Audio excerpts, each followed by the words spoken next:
Yeah, no, so it sounds like a very diverse set of firms to work for. I mean, working on the emerging market desk at UBS in London is nothing like working in San Francisco for Pierre Omidyar. But there are some similarities.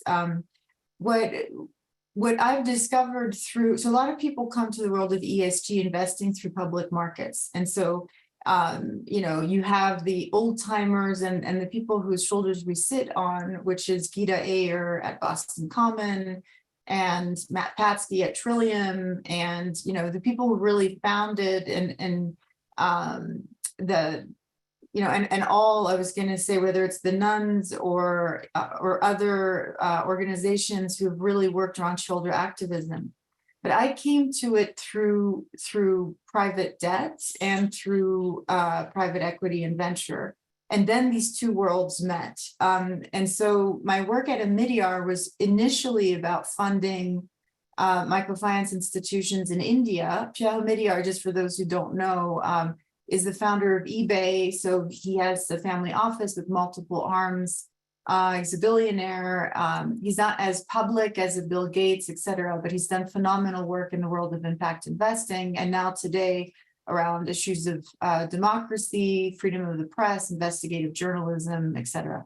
But at the time, he was really focused on India and microfinance. And so I came to work for his family and spent about 5 years there. And through my work with him, I realized that he was trying to invest in all sorts of businesses. So in the tech industry, in the media industry, et cetera, but always with the mission of empowering individuals, of poverty alleviation, economic development, et cetera. And so through him, I realized, wow, we can invest in impact funds, in education, in ed tech, et cetera. And then later on, I started realizing, well, if this is the game of only the ultra high net worth, this will never scale. This is not a revolution then. This becomes kind of a petri dish that is fascinating with some great stories, but how do you get to scale? And he, by the way, with his belief with eBay, was obsessed with scale. But the problem is his model is, and he knows, I mean, it's obvious that most people don't have billions of dollars in a family office, knows that this isn't replicable. But what I realize is that thousands and now millions of people want to put their money to work, both with social impact and seeking financial return, that is market rate. And Tonic became a fabulous opportunity to work with families all over the world who were high net worth or accredited investors at a minimum, but who were more your common mortal and really trying, in some cases, to live from their portfolio while really activating 100% of their assets into impact. And that's where I realized, wow, there's a way to do this beyond the private debt, venture capital, and private equity. You can do this in all asset classes. And my mentor and the man I really look up to, who really instigated that for me, was Charlie Kleisner. And Charlie and Lisa Kleisner were the founders, with a few others, with Morgan Simon and so on, whom you probably know, who wrote the book Real Impact. And so Morgan Simon was the first CEO, and then they hired me, and I was coached throughout to help grow the community, which we did all together.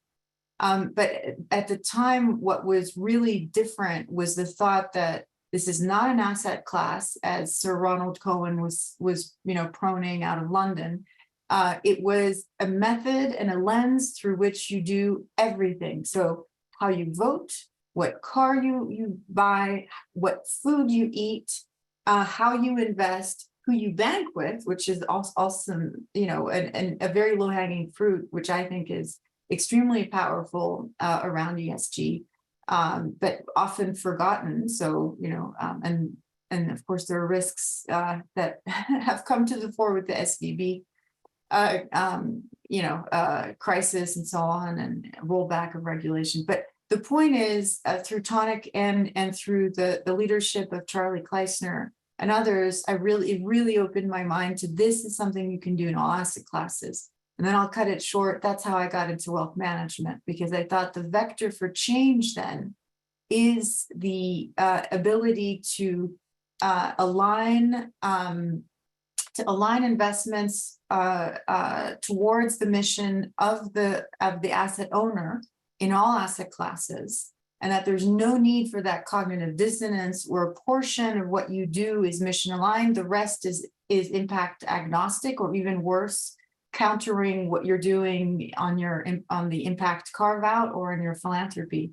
So for me, wealth management is almost, I stumbled into it. You know, I respect my colleagues and experts in the world of wealth management who really started with a passion towards wealth management. But for me, wealth management was a means to an end, and the end was impact and ESG. And I think Veris then became a phenomenal opportunity to work with 100% impact aligned firm with clients who are not at the carve out level, who really want to embrace doing impact in all asset classes. And my colleagues and I see there's Tim Kingsbury, one of our wealth managers on the call. We're all aligned in this. There's no trade-off, there's no haircut. This is one and the same. We're trying to further a certain mission. We only do ESG and impact investing. And there's a certain, I'd say it's not just authenticity, but excitement that comes from this holistic approach.